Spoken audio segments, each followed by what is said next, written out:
नरेंद्र मोदी के मन का नम का जाप करो। इस देश में दो ही लोग हैं, अमित शाह प्लस नरेंद्र मोदी। ये दो लोग ऐसे हैं देश में, इनके तरीके से कोरोना उत्पन्न होता है, इनके तरीके से कोरोना दब जाता है। अभी इनके पास कौन सी टेक्नोलॉजी है ये तो वही लोग बता सकते हैं। तो मतलब पूरा फायदा इस टाइम कोरोना में बीजेपी को हुआ है। जिस तरीके से बीजेपी ने रणनीति चलाई अपनी बिहार के अंदर, क्योंकि सभी लोग देख रहे हैं कि तेज प्रताप का क्या वो है। बीजेपी को कोरोना का ना फायदा है ना नुकसान है। बीजेपी के कार्यकर्ता, बीजेपी के नेता खुद परेशान हैं नरेंद्र मोदी और अमित शाह के तांडव से। ये दोनों लोगों ने, आप समझिए राजनीति, उत्तर प्रदेश में 3 नेता ऐसे थे। फर्स्ट नाम कल्याण सिंह, दूसरा नाम मुरली मनोहर जोशी, तीसरा नाम राजनाथ सिंह। आज तीनों नेता कहीं पर भी नहीं है। राजनाथ दूसरे नंबर पर थे, उनको तीसरे नंबर पे फेंका गया, उनको रक्षा मंत्री बनाया गया। दूसरे नंबर की कुर्सी खुद अमित शाह ने हथिया ली। मनोहर जोशी का आता पता नहीं, कल्याण सिंह गवर्नर बना दिए गए। ये लोगों को, देश की जनता को, खासकर उत्तर प्रदेश बिहार के लोगों को समझने की जरूरत है कि नरेंद्र मोदी और अमित शाह देश में क्या षड्यंत्र करने जा रहे हैं। मतलब आपका कहने का मतलब है कि बीजेपी दो ही लोगों से चलती है। स्पष्ट है, इसमें कहने की जरूरत नहीं। अच्छा, मतलब अमित शाह और आदरणीय मोदी जी ही कर रहे हैं। वही लोग हैं, आप समझिए हमारी बात को। नरेंद्र मोदी ने एक नारा दिया था, शौचालय मुक्त होगा भारत। मैं आपको विश्वास दिलाता हूं, नरेंद्र मोदी, अमित शाह, उनके बीजेपी के जो भी नेता है, गुजरात मुझे लेके चले और गुजरात में मुझे दिखाएं कि कौन कौन से जिले शौचालय मुक्त हैं। मतलब आपका कहने का मतलब है कि मैं बीजेपी ने शौचालय में भी घोटाला किया है।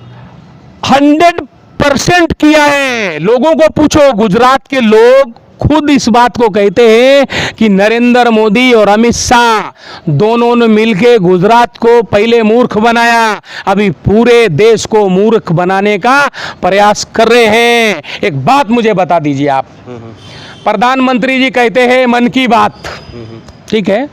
अरे हमने आपको प्रधानमंत्री चुना अपनी बात सुनाने के लिए, आपकी बात को सुनने के लिए नहीं।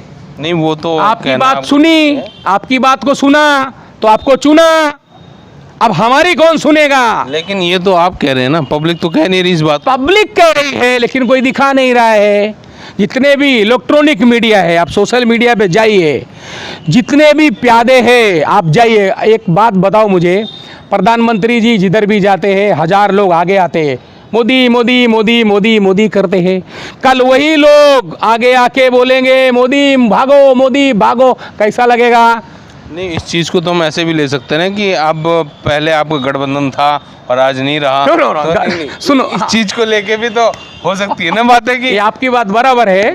ये बात मैं भी इस बात को सहमत हूँ कि शिवसेना बीजेपी का गठबंधन 30-35 वर्ष पुराना है, लेकिन अटल जी और आडवाणी जी की जो जोड़ी थी, नरेंद्र मोदी और अमित शाह, जेपी नड्डा, ये जीवन में कभी हो नहीं सकते। इसका रीज़न मैं बताता हूँ कि शिवसेना बीजेपी इतनी दूर क्यों गई।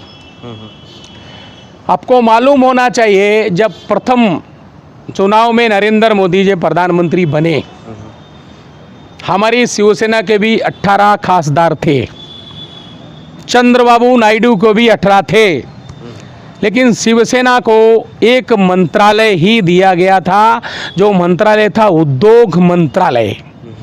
शिवसेना ने विरोध नहीं किया। माननीय गंगाराम गीते शपथ लेने जाना नहीं चाहते थे, लेकिन उद्धव ठाकरे जी ने उनको खुद टेलीफोन करके कहा कि आप जाइए और शपथ लीजिए, हम मोदी जी के साथ हैं। नहीं, जैसा अभी लग रहा है अपना महाराष्ट्र में उद्धव जी ने बहुत अच्छी तरह संभाल रखा है। हाँ। और बहुत वो अच्छा कर भी रहे हैं, क्योर कर रहे हैं लोगों को काफ़ी, और लोग उनकी बातों को सुन भी रहे हैं। हाँ। लेकिन इसको देखते हुए जैसे भी अभी जो चलता है आज के टाइम पे, तो उसको लेके जो भ्रांतियां फैली हैं, क्या चलता हैं? वो बताओ कि चलता नहीं, क्या? जो ये कोरोना चल रहा है इसको लेके भ्रांतियां फैला रहे हैं लोग। हाँ। कि मीडिया पे जैसे सक्रिय हो जाता है, जैसे चुनाव अपना आया तो कोरोना कम हो गया, और चुनाव गया तो कोरोना सक्रिय हो गया। देखो सुनो। तो ये मतलब ये कहना अब सरकार का ही देना ही है। नहीं, इसमें दो चीजें हैं। सरकार न कोरोना पैदा कर सकती है न खत्म कर सकती है। सरकार सिर्फ उसको राजनीतिकरण कर सकती तो है। मतलब जब चुनाव आता है तो कोरोना कम हो जाता है। हाँ। देख के कि चुनाव आ रहा है। कोरोना खत्म होता है कम होता है नहीं लोगों को मालूम है। हमारे देश की जनता मासूम है, लेकिन कुछ इलेक्ट्रॉनिक चैनल जो बड़े बड़े हैं वो चैनल पर आके भौंकते हैं, लोग वही देखते हैं, लोगों को कुछ मालूम ही नहीं है। नहीं, अभी तक तो हमारे पास ऐसी कोई खबरें आई नहीं, ना ऐसी कोई चीज़ें हमारे पास आई हैं। लेकिन आप अगर कह रहे हैं तो हो सकता है इसकी जांच हुई है। आप राज्य सरकार से आरटीआई लगा के आप जवाब ले सकते हैं। जी जी। वो सब रिकॉर्ड पर है। दूसरी बात, कोरोना शिवसेना को बदनाम करने की साजिश भारतीय जनता पार्टी जब से कर रही है, जब से शिवसेना और कांग्रेस की सरकार बनी है, तब से उनको दर्द हो रहा है। नहीं, अभी तक तो शिवसेना भाईचारा अपनाती थी, और श्रद्धेय बाला साहब के टाइम से भी बीजेपी का और उनका छोटे बड़े भाई का संबंध रहा। लेकिन एक अचानक आज अचानक कैसा ये हो गया कि शिवसेना को दूरियां बनानी पड़ी, और कांग्रेस जिसका बाला साहब खुद विरोध करते थे उनके साथ गठबंधन करके सत्ता में बैठना पड़ा। देखिए सुनिए, अच्छा सवाल है आपका कि शिवसेना और भाजपा में विरोध क्यों हुआ। भारतीय जनता पार्टी आज की जो स्थिति है उसकी इतनी भ्रष्ट और करप्ट पार्टी है जिसके बारे में व्याख्या करना मुश्किल है। कोई साबित क्यों नहीं करता शुक्ला जी? मैं बताता हूं आपको, रुकिए आप। हाँ जी।